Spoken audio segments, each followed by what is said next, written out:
오늘 참 고민이 많았습니다. 몇십 년간 부흥사로도 활동하고 교회 또 목회도 열심히 하고 기도원도 또 열심히 끌고 갔으니 얼마나 많은 경험이 있겠습니까?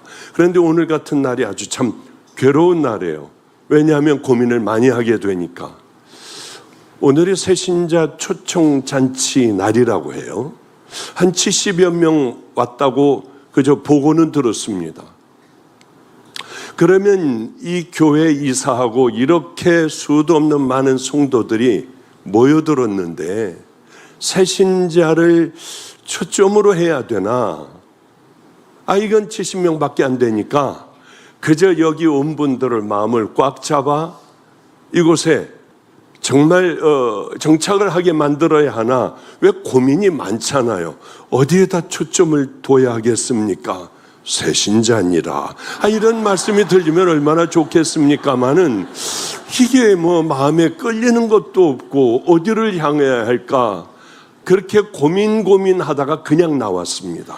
분명히 주님께서 하시지 않을까?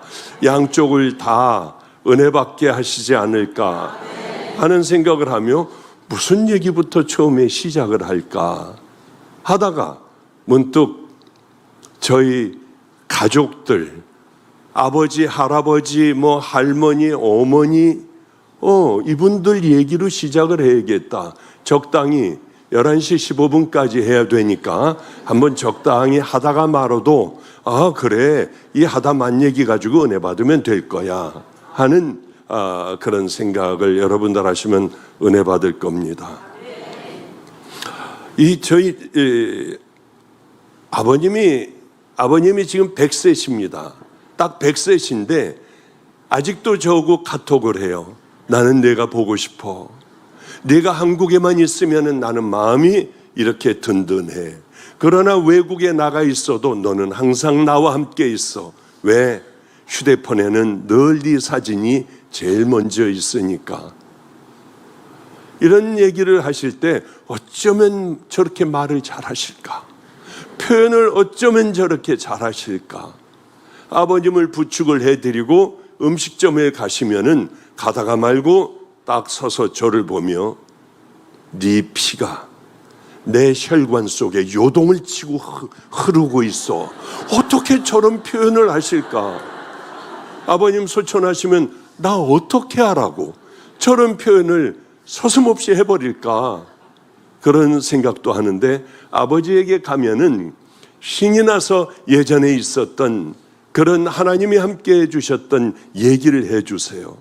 야, 너 내가 목사들에게 얘기를 들으니까 이런 사람도 치유되고 이런 사람도 회복됐다고 하더라. 마치 이 길튼 교회에서 2주에 한 명씩 마지막 그 성도들이 이상하게 회복되고 치유되고 하는 것처럼요. 저는 그게 뭔지도 모르고 저도 그냥 구경을 하거든요. 왜? 내가 하는 게 아니라 그 받는 사람들의 마음이 간절할 때에 성령님이 일하시는 거니까 저거는 별로 상관이 없잖아요. 넌 네가 하는 거 아니야. 절대로 그렇게 알면은 너는 하나님의 종이 아니야. 저 그런데요. 그런데 은근히 제가 집회를 하며 누가 낳고 소리를 지르고 뭐가 어떻게 되고 할 때 꼭 내가 하는 것 같은 거예요. 이게 아버님이 거기에 쐐기를 박아주셨습니다. 내가 한 번은 강원도의 연합 집회를 갔거든.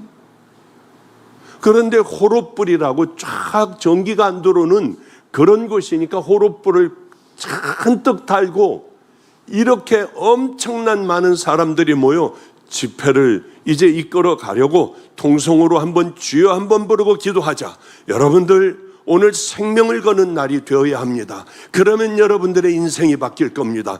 병든 환우들은 악을 쓰며 생명을 다해 주님을 부르십시오. 주야 하고 기도를 했는데 은혜가 쏟아지더래요.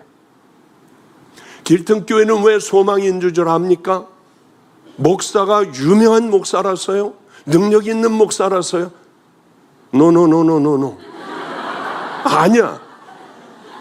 성도들이 목마른 성도들이 이곳에 모여들어 간절한 기도를 하며 마침 그때에 딱 최성렬 목사의 아내가 아파 사형 선고를 받은 거예요. 그러니 산에 올라가 묘지에 우리 집 근처에는 묘지가 많아요. 지금은 슬슬 없어지고 아파트가 생겨 마음이 아픕니다만은, 왜냐하면은 그곳에 가서 마음껏 소리 지르고 우리 주님 앞에 간절히 기도할 수 있잖아요. 새벽 2시가 됐는데 거기 라이트가 비치면 제 방이 환해져요. 깜깜한 방이. 아니 새벽 2시에 비 오는데 누가 들어와? 그러고 이렇게 보면 최성렬 목사가 비에 홈박 젖어 몸부림을 치다 오는지 쫄딱 비를 맞고 묘지에서 2시까지 하다가 들어와요. 이런 하나님 앞에 간절한 마음, 또 목마른 성도들이 모여 이것들이 마지막 때 이렇게 성령님께서 강력하게 역사해 주시는구나. 저는 그냥 그렇게 해석을 하지 목사의 어떤 능력으로 그렇게 되는 건 절대로 아니다. 미안해 최 목사, 미안하다고. 전 그렇게 생각을 해요. 그냥 그런 생각을 해요. 또 이게 틀릴 수도 있습니다. 최 목사가 엄청난 능력이 있어 되기만 하면 낫는지 전 그건 잘 모르겠어. 그러나 그것보다도 성도들의 간절한 목마름에 성령님이 이곳에 안개같이 끼이고 또 간절하게 기도하는 그 기도에 하나님께서 응답해 주신다고 저는 그렇게 믿고 있어요. 섭섭해하지 마. 내 얘기가 맞는 거야. 야, 그때도 주여 하고 기도를 하는데 사람들이 뒤집어지더래요. 정말 깜짝 놀랄 정도의 은혜가 엄청나게 임하더래요. 그래서 주여 하다가 이제 눈을 떴는데 문을 열고 두루마기를 입은 한 청년이 뒤에서부터 안수를 했는데, 다 해주는 게 아니라 머리에 손을 얹어주는데요, 다 해주는 게 아니라 나 같으면 저렇게 뜨겁게 기도하는 사람 손을 얹을 거야. 그 사람을 얹더래. 그 다음 3번째 사람을 얹을 거야. 3번째 사람을 얹더래요. 너무 놀라웠대. 이게 뭐야? 지금같이 의자에 있는 게 아니라 촘촘히 앉아 있으니까 이 사람 가운데로 안수해주고 돌아서서 앞을 향한 사람 안수해주고 또 2줄 앞으로 가서 그렇게 앞사람 돌아서서 뒤에서 또 안수해주고. 너무 이상했대요. 내가 어떻게 저렇게 마칠까? 거의 앞으로 나오는데 이런 기둥이 있어.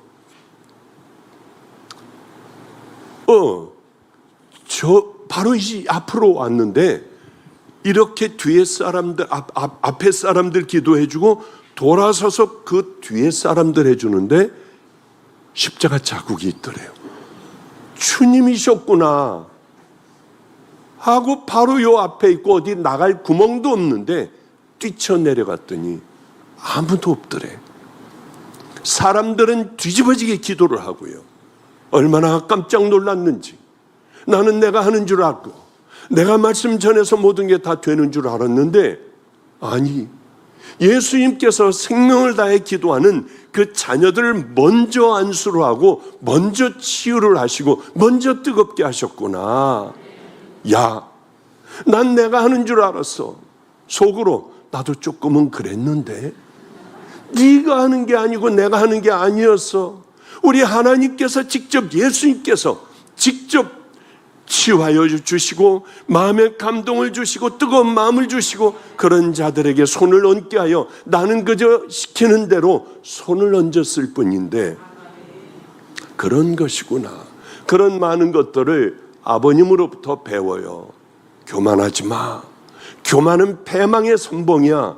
오늘 오면서도 이제 여기 최성렬 목사네하고 우리하고 같이 사니까, 그건 아래층에서 살고 전 2층에서 사니까 사모한테 최성렬 목사 여기에 주인이라고 생각하고 내가 종이야 그래도 하면 이미 종이 아니야. 종은 주인의 말에 순종해야지. 이게 내가 주인인 줄 알고 생각하면은 주인이 차버려. 밖에 내쫓아버려. 쫓겨나는 종이 되지 말아야 해. 교만한 종이 되면 큰일 나. 옆에서 그냥 쏴대야 돼. 교만하지 마. 왜 그런 생각 가져? 그런 말 하지 마. 사모가 책임져야 돼. 알았어요. 그런데요, 제가 최 목사를 오래 살아서 압니다. 오늘 오다가요, 여기 같이 오다가 최 목사가 교만하다 생각되셔. 최 목사 일로 와. 다음 주일서부터는 나가지 마. 그리고 저 개척교회로 가서 섬으로 들어가.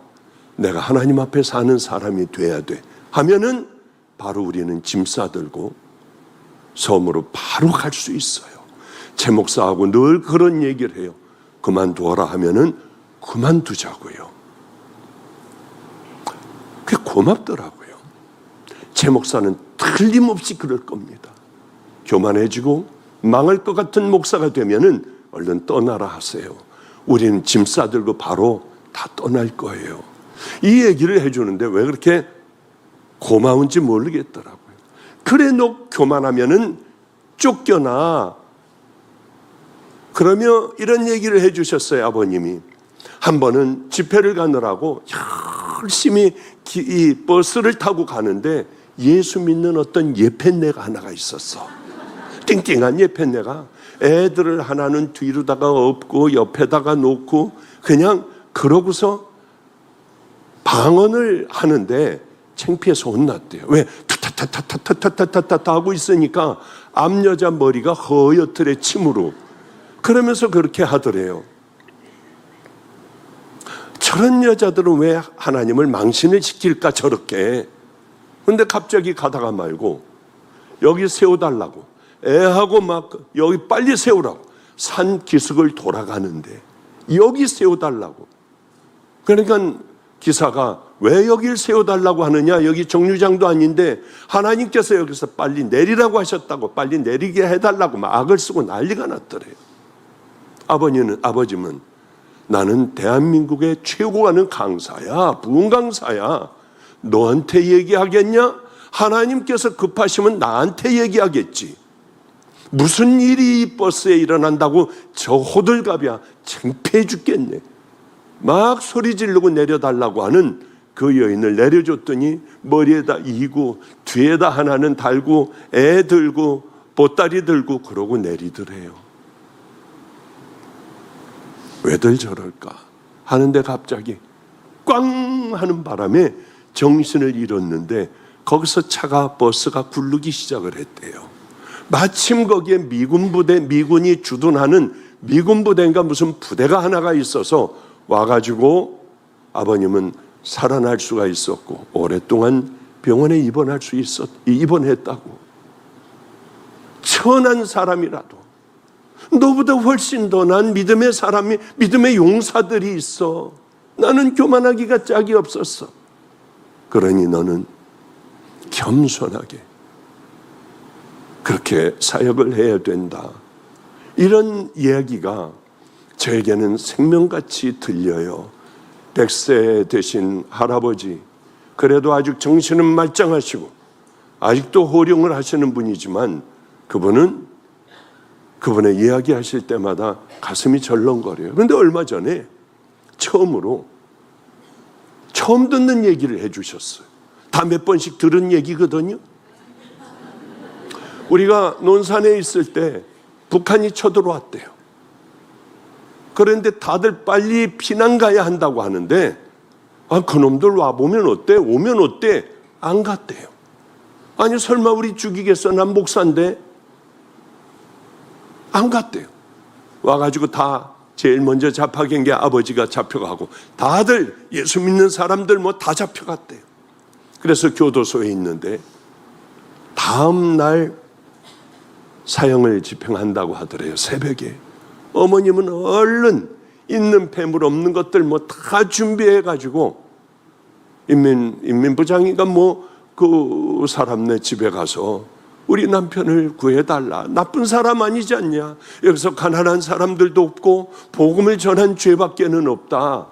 평상시에 잘 알고 지내는 그는 그러면은 새벽에 꺼내줄 테니 빨리 도망가야 한다. 될 수 있는 대로 여기서 멀리 가야 한다. 왜? 내가 들어갈 때 그때 빼낼 테니까. 그래서 빼냈는데 아버지는 투덜거리더래요. 아니 지금 왜 나가자고 해? 어딜 가? 어머님은 준비하고 있다. 자전거에 애들이니 뭐니 다 안고 뭐 이러고서 도망을 나왔답니다. 나오는 길에 탕탕탕탕탕 총소리가 그렇게 요란하게 나더래요. 그 새벽에 그 사람들 아마 다 죽인 모양이에요. 너무 힘들게 죽어라고 달려 도망가 결국은 이제는 쓰러져 아무데도 어떻게 알지 못할 때에 이제는 죽어도 못 가겠다. 주여, 우리 여기서 죽습니까? 하는데 보니까 전라도 강경이라는 표시가 크게 돼 있고 거기 산 밑에를 보니 큰 대궐 같은 집이 있더래요. 근데 문을 삑 하고 누가 열고 나오며 거기에서 빗자루질을 하고 있더래. 하인이 우리 여기서 피난민인데 하루만 자가 안 돼요 가요. 주인에게 한번 좀 얘기해 달아봐라. 주인에게 갔더니 주인이 즉시로 달려나와 피난민이라고 하는데 잘 모시고 자기네 안방을 내주고 새 이불을 깔아주고 말도 안 되더래요. 목사라는 얘기도 안 했는데 한상을 차려 잘 먹게 했답니다.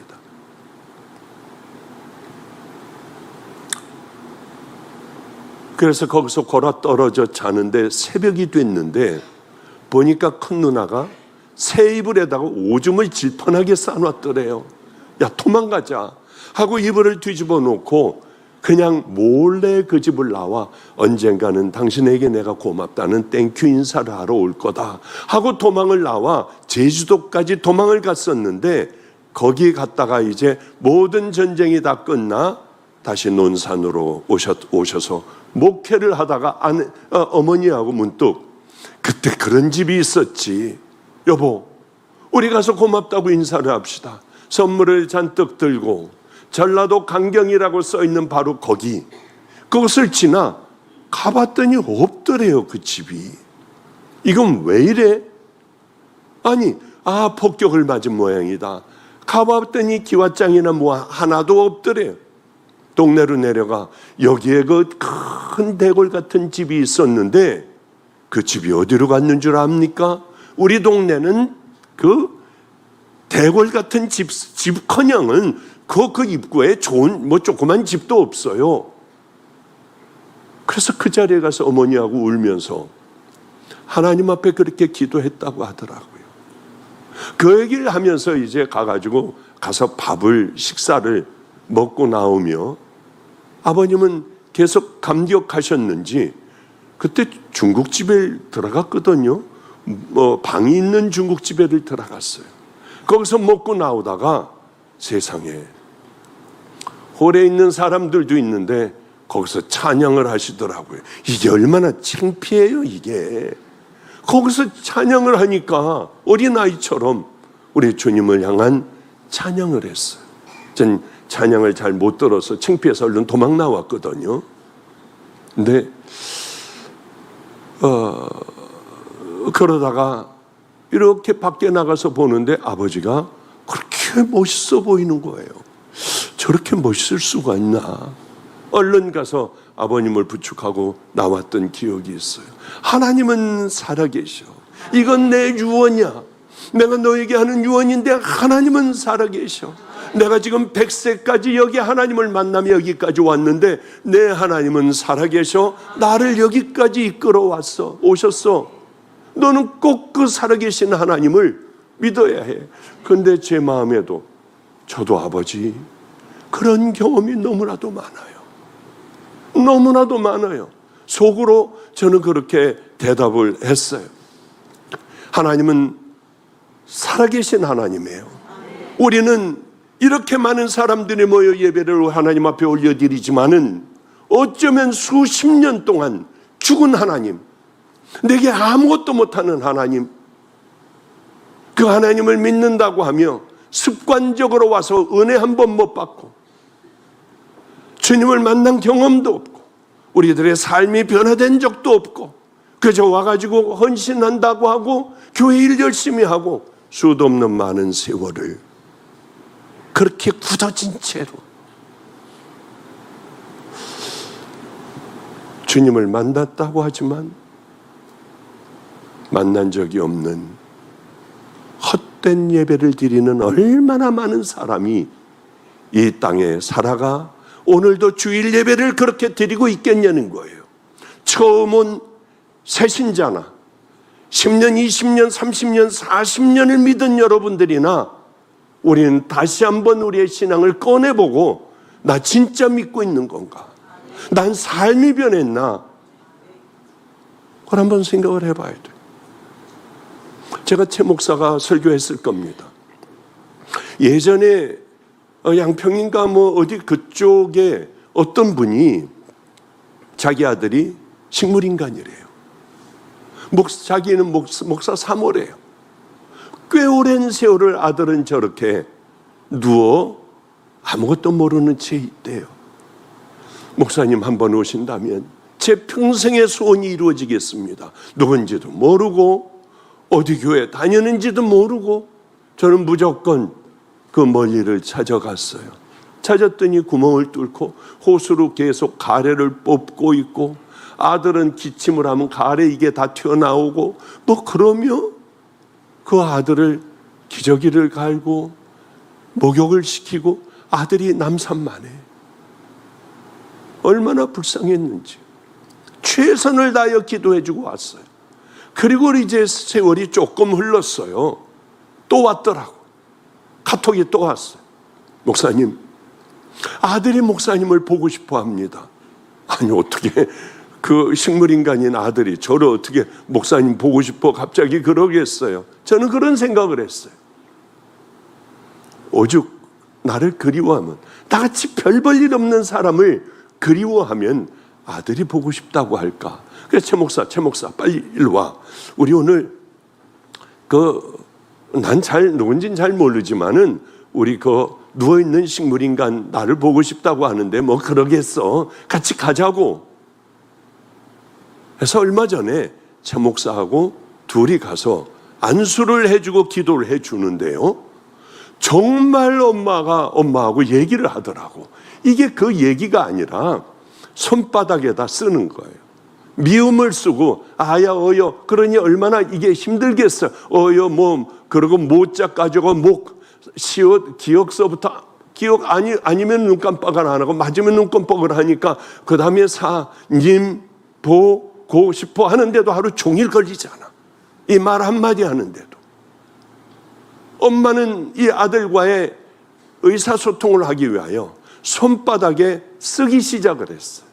계속 또 써보고 하니까 아들이 눈을 껌뻑거릴 때마다 그거를 멈추고 그 다음 자음 모음 이걸 쓰다고 보니까 목사님 보고 싶어. 이게 나온 거예요. 그 다음서부터 하루 종일 손바닥으로 아들과의 통화를 했어요. 드디어 목마르다, 배고프다, 자기의 표현을 하기 시작을 했습니다. 얼마나 은혜를 받았는지요. 얼마나 은혜를 받았는지 오면서 그런 생각을 했어요. 주님과 나와 손바닥으로 통화를 한다면은, 아니 일주일에 한마디를 한다 해도 꼭 이걸 묻고 싶어요. 예수님, 하나님, 저 똑바로 가고 있나요? 나 지금 어디로 가고 있나요? 나는 결국은 언젠가는 주님을 만나는 건 분명한데 그때 주님은 내게 뭐라고 하실 거예요? 그 생각에 꽉 차. 최 목사하고 별 말도 안 하고 그렇게 집으로 들어왔던 기억이 나요. 오늘 본문은 우리에게 이렇게 얘기하고 있잖아요. 예수님께서 사대교회에게 편지를 쓰셨어요. 그런데 그 편지가 기가 막힌 거예요. 내가 내 행위를 아노니 내가 살았다는 이름은 가졌으나 죽은 자로다. 우린 다 살은 채로 신앙생활도 하고 뭣도 하고 다 해요. 또 이제 처음 예수 믿으러 나온 분은 열심히 그저 내 성실하게 내 삶을 살았어요. 하나님 하나 몰랐고 예수님 한 분만 몰랐죠. 열심히 살았어요. 성경은 그 삶이나 교회 나와서 하나 행위가 변화되지도 않고 삶이 변화되지 않은 그들을 향하여 내가 살았다는 이름은 가졌으나 너는 죽은 자다. 여러분들 정말 잘 오셨어요. 어쩌면 저는 그렇게 기도했습니다. 70명 모두가 다 예수를 정말 믿어 살아계신 하나님 앞에 천국 들어가는 삶을 살게 해달라고 기도하고 나왔어요. 내가 내 행위를 아노니 내가 살았다는 이름은 가졌으나 너는 죽은 자야. 이렇게 주님이 말씀을 하시니, 그리고 저는 이제 의사였고 뭐 잘 사는 집안의 목사였고 잘 사는 집안의 사위였고 뭐 하나 부러울 것이 없었어요. 그런데 가정이 깨져버리고 그때부터 저는 타락한 삶을 살기 시작을 하다가 주님을 만났어요. 많은 걸 가지고 있었어요. 주님을 만나게 됐어요. 제가 예수님을. 목사의 아들이에요. 저는 어머니도 목사고 아버지도 목사고 할아버지 작은아버지 다 목사예요. 그러나 저는 예수 안 믿었습니다. 믿는 척을 했어요. 안 하면은 매 맞고 안 하면은 저 부모들이 속상해하니까 절대로 안 믿었어요. 온갖 더러운 짓은 다 했습니다. 가정이 깨지고 난 다음서부터 저는 정말 타락을 했어요. 그런 삶을 이렇게 살아가고 있었어요. 왜 그렇다고요? 제가 왜 예수 안 믿었겠습니까? 교회에 살아가는 이 사람들 싸우는 걸 보고 상처를 주는 걸 보고 서로 멱살 잡고요. 악을 쓰고 나가서 다시는 교회도 다니지도 않고 오히려 핍박자가 되고, 어린 제가 초등학교 5학년 때 그걸 보며 정말 천국이 있다면, 정말 지옥이 있다면 이렇게 살아갈까? 이게 진짜일까? 하는 의심이 들었어요. 제가 결론을 내렸어요. 어릴 때 막 싸우고 소리 지르고 막 그냥 악한 마귀 지 아무리 강할지라도 하고 서로들 보고 막 싸우고 하는 걸 보고, 왜? 거기는 북한에서 이제 이렇게 나온 사람들 피난민들로 구성되어진 아주 가난한 동네였기 때문에, 아, 이게 진짜라면 장로님이 저렇게 할까? 답이 금방 나오더라고요. 교인들을 보니까 하나님은 없고 가짜였어요. 가짜였구나. 얼마나 제가 속이 편안하고 행복했는지요. 그래요. 그러다가 주님을 이게 39, 40살에 만나게 됐습니다. 초등학교 5학년 때 싸우는 모습을 보고 정말 주님을 다시 만난 것은 그 우리 부모의 기도 때문이죠. 모든 것 다 버렸어요. 의사도 다 찢어버리고 모두 다 찢어버리고 가지고 있던 거 팔고 가난한 사람들에게 다 나눠주고요. 그리고 저는 버려진 애들, 고아, 깡패들, 길거리의 아이들, 도둑질하는 애들, 교도소에서 나온 사람, 알코올 중독자하고 같이 살았어요. 왜? 주님이 그거 좋아하신다는데 그거 못하겠습니까? 매도 얼마나 맞았는지요. 퉁퉁 부은 삶이, 푸석푸석한 삶이 내 삶이었어요. 왜 그렇게 하고 살아간 줄 아십니까? 나는 진짜가 한번 돼보려고. 나는 그렇게 안 살아보려고요. 참 그렇게 살아온 지 벌써 35년? 이제 올해 73살 할아버지가 됐으니까 다 모든 거 은퇴하고 이렇게 여기까지 왔으니까요. 몸부림을 쳤어요. 몸부림을. 별의별 놈의 일들을 다 당했어요. 얘네들이 자꾸 거듭나질 않으니까 애들에게 10대씩 나를 때리라고 했습니다. 그럼 한 100몇십 대 맞는 거예요. 9대 때리다가 10대째 슬슬 때리면 다시 때리게 했어요. 그럼 뭐 피투성이가 되도록 맞는 거 아니에요? 그러면 어때? 그런데 한 아이가, 키가 작은 아이가, 땅땅한 아이가 잘못했어요, 죄송해요 하면서 때린다는 게 허리를 때렸어요. 근데 이상하게 다리가 저리기만 하고 아무 느낌이 없어. 얼마나 저린지. 왜 발 저릴 때, 일어나지 못할 때 그런 감각이 없어지면서 얼른 발가락을 움직여 봤어요. 의사였으니까 알잖아요. 안 움직이더라고. 감이 없어. 모든 게 감이 다 없어요. 그때야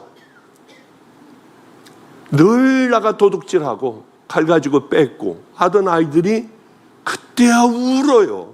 그렇게 새벽마다 끌어안고 예수님은 살아계셔, 하나님은 살아계셔, 너희들이 이제 이렇게 살아가야 해도 말 안 듣던 애들이 다음날 또 그렇게 하고 또 죄 짓고 들어오고 잘 데가 없으니까 교회에서 같이 자는 거예요. 근데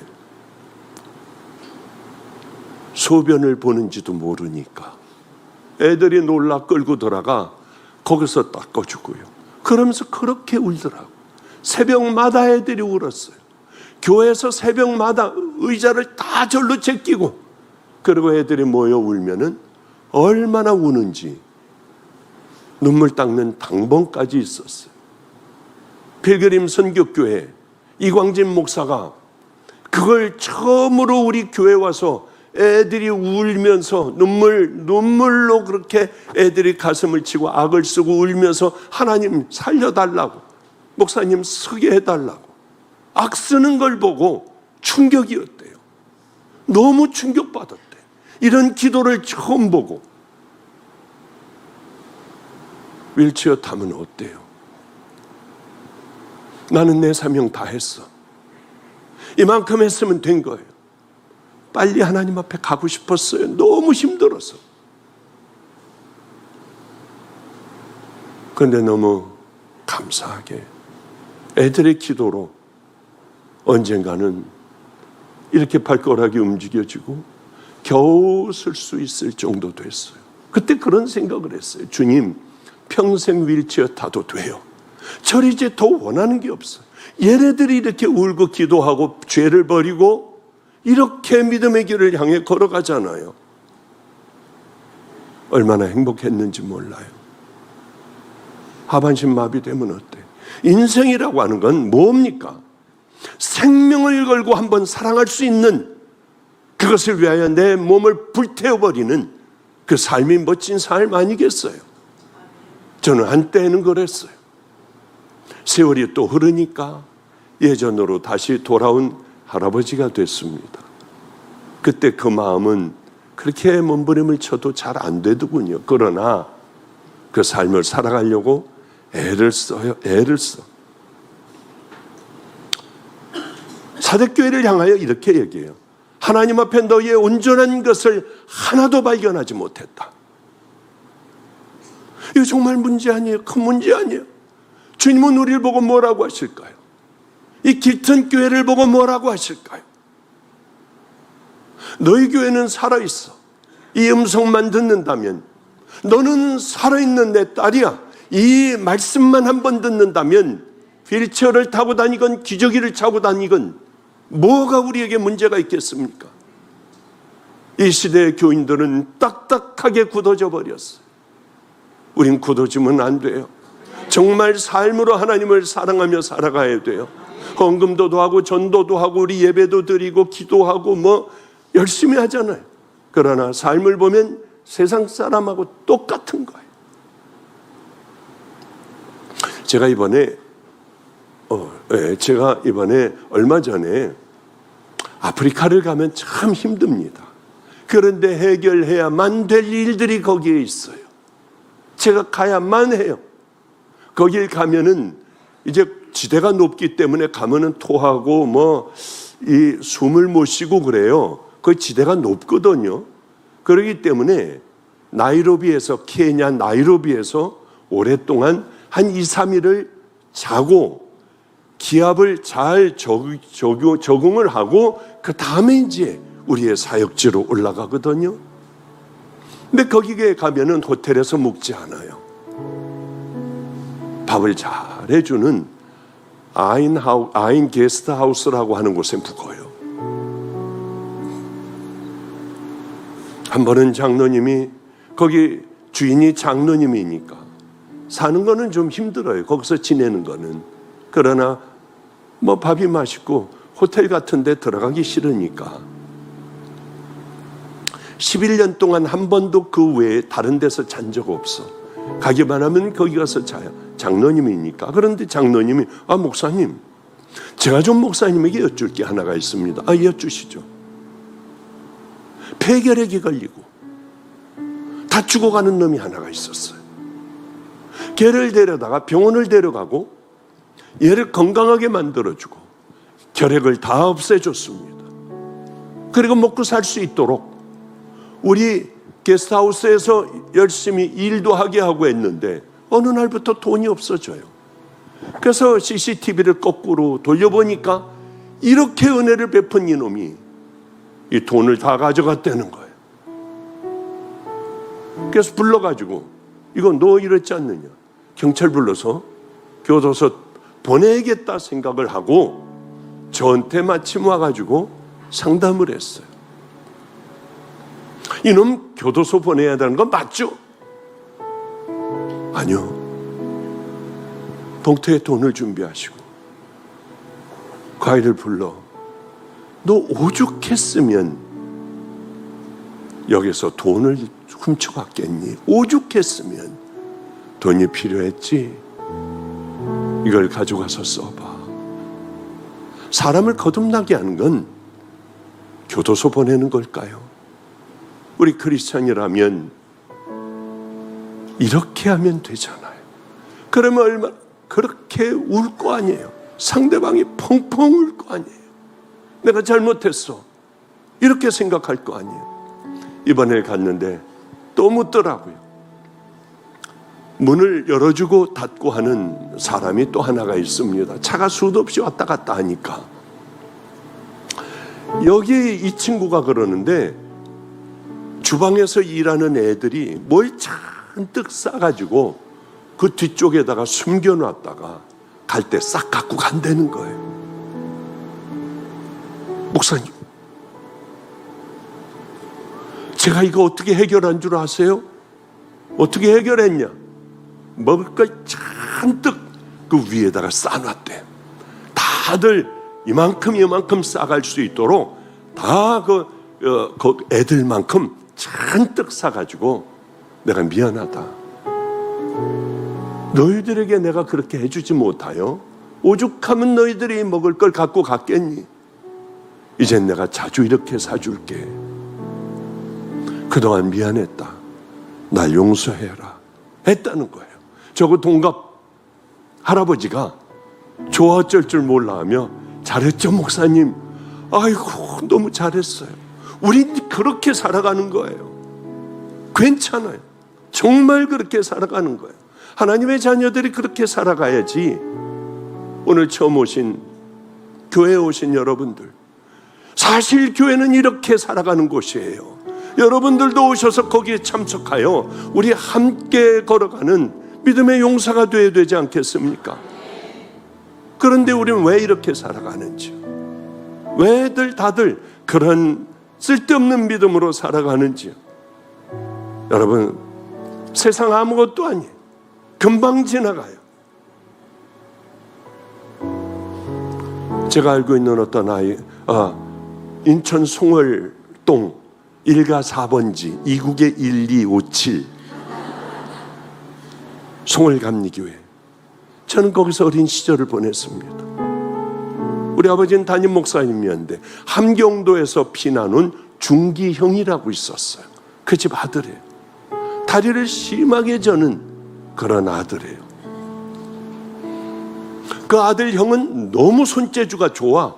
뭐 이거 접는 거, 뭐 이거 하는 거, 굿을 따먹기 하는 거에는 그 형을 당할 재간이 없었어요. 아무도. 그러니까 주판 넣는데도 백구슬이라고 최고의 비싼, 하나 가지고 우리가 갖고 있는 거 20개, 30개, 50개 하고 바꿀 수 있는 구슬이 이 안에 꽉 차 있고요. 신발 주머니에 꽉 차 있고, 딱지가 이만한 박스에 꽉 들어가 있고요. 그걸 보니까 가슴이 뛰어요. 나도 저런 훌륭한 사람이 되면 얼마나 좋을까. 하루는 그저 목사의 아들, 별 볼 일 없이 손재주도 없는 저 같은 사람이 가지고 애가 갖고 있는 그게 따먹고 싶었는지 한번, 야 그거 한번 따먹게 하지. 안 하면은 때릴 것 같아. 그 형 주먹이 이만했거든요. 그래서 하자고. 어쩔 수 없이 하자고. 이거 다 뺏겼다. 접었는데 쫙 끌었는데 홀인 거예요. 그러니까 2배로 가더라고. 이상했어요. 그날은 다 가더라고. 집에 가가지고 모든 굿을 다 갖고 와서 한 번에 다 해버리지. 딱지니 뭐니 다 해가지고. 그날은 정말 주님이 함께 하신 건 아닌 것 같은데 접었는데 이번에는 홀이었어요. 다 제게 됐어요. 형이 절면서 울면서 가더라고. 너무 불쌍해서 형이 이거 도로 다 갖고 가 그러려고 하다가 이게 너무 기가 막히니까 내 평생에 만져볼 수 없는 거니까 교회 뒤에 이만하게 팠어요. 구덩이를 팠어. 비닐에다 넣어가지고 그걸 다 집어넣은 거예요. 그리고 어릴 때는 송월초등학교에 만화를 보고 싶으면 철봉 밑에 가보면 맨통전들 다 떨어져 있어요. 그거 다 줍는 거야. 축천초등학교 가가지고 거기 가서 또 다 줍고 그러면 짜장면 한 그릇을 먹을 수가 있어요. 애들 뒤집잖아요. 그 철봉에서 그 돈까지 다 놔두고. 송일이라고 있어요. 제 친구가 초등학교 같은 반이었어. 이걸 자랑하고 싶어 죽겠어요. 나 혼자 알고 있으면 재미도 없어 이게. 그래서 송일아 너만 봐. 무슨 얘기인지 알겠죠? 그 다음 얘기는 시간이 다 돼가지고 다 없어져 버렸어요. 그땐 자살하고 싶더라고요. 지금 생각해보면 그게 뭐예요 그게. 우리가 주님 앞에 갈 때가 다 돼가면은 너 이것 가지고 놀다가 가는 거 아니에요. 다 놓고 쓸데없는 거. 그때는 이게 정말 최고였어요. 그러니 여러분들 세상에 있는 것 붙들고 좋아하고 기뻐하고 해봐야 병들면 끝나더라고요. 여러분 여기에서 제가 한번 이게 아니라 저쪽 교회에서 마지막 여기 설교할 때 제가 이 설교했을 거예요. 어떤 아이가 우리 교회 다니는 아이가 하나가 있습니다. 근데 얘가 그렇게 잘 그저 믿음으로 적응하고 잘 가는데 여자애가요 이쁘게 생긴 애예요. 얘가 아버지가 그렇게 학대를 하고 막말을 이 아이에게 하고 별의별 소리를 다 하니까 애가 삐뚤어 나가기 시작을 했어요. 교회 나오다가 잘 안 나오기 시작을 하고. 근데 어느 날 얘가 이제 고등학교 1학년 이제 아주 성숙한 애가 됐어요. 얘가 학교 5층에서 자기 친구하고 말다툼하다가 이렇게 아버지에게도 욕먹고 집에 가도 그렇고 학교 와도 그렇고 죽어버린다고 거기서 떨어졌는데 목으로 떨어졌어요. 그 이상하게 손까지만 움직이고 나머진 다 마비가 되어버렸습니다. 빨리 일단 수술을 한번 해보자고 하고 응급수술을 하고 나왔습니다. 정신이 깨서 중환자실에 있었어요. 아버지가 이 아이를 찾아왔어요. 아버지를 보면서 울고 있는 이 아이, 분노에 울고 있는 이 아이의 눈물을 닦아주며 내가 잘못했다. 내가 왜 이랬는지 몰라. 나 용서해. 내가 잘못했어. 왜 그랬는지 몰라. 흐느껴 우는데요.